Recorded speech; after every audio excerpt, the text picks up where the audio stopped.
né, que tenta se levantar, que não querem sua vitória.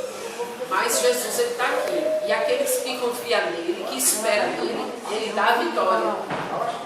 Ele não deixa confundido os seus servos. O justo, aquele que serve a ele em espírito, em verdade, em retidão. Então, o que nós podemos tirar de lição daqui nessa palavra? Que você confie no Senhor, confie mais. Às vezes a gente confia muito pouco, ou a gente entrega algo.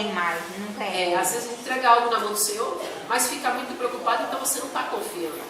Você tem que entregar e descansar, né? Porque, como diz aqui, ele ensinará o caminho aos réus.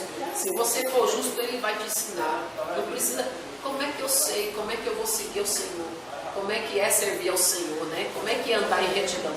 É Deus que vai te ensinar. Se você tiver o coração sincero, querer obedecer a Deus, o próprio Espírito Santo vai te ensinar, né? E essa palavra, né? Então ele fala: te levanta a minha alma, em ti confio, não me deixes confundido. Quem confia em Deus não fica confundido, porque confundido vai ficar os seus inimigos, entendeu? Aqueles que não querem sua vitória, aqueles que não querem seu bem. Mas aquele que confia no Senhor, quem anda com o Senhor não perde nada. Você não tem que ter medo, você tem que entregar na mão do Senhor e confiar, porque você sabe que a resposta vem. E aqueles que servem a Ele com sinceridade, em espírito e verdade, eles não ficam confundidos, né? Aí ele fala: na verdade não serão confundidos os que esperam em ti. Confundidos serão os que transgridem sem causa. Quem são os transgressores? Aqueles que não fazem, aqueles que não obedecem, que não fazem a vontade do Senhor.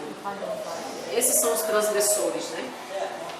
Então, para resumir, faze-me saber os teus caminhos, Senhor, ensina-me as tuas veredas. Você pode pedir ao Senhor: ensina-me o teu caminho, ensina a andar nas tuas veredas. Quem vai ensinar é o Senhor, não sou eu, nem Salvador, nem nada. É você orando e o Espírito Santo te direcionando. Qual é o caminho? Como é que você tem que prosseguir? Dia a dia você conversa com Deus e o Espírito Santo vai te guiando. No seu quarto, no seu trabalho, aonde você estiver ali, né, assim, em qualquer lugar. O Espírito Santo: vá por aqui, vá por aqui, vá por ali, vá por ali. É Ele que vai te guiar e vai te dizer o que você deve fazer. Amém? Amém. Deixa eu saber. Oi?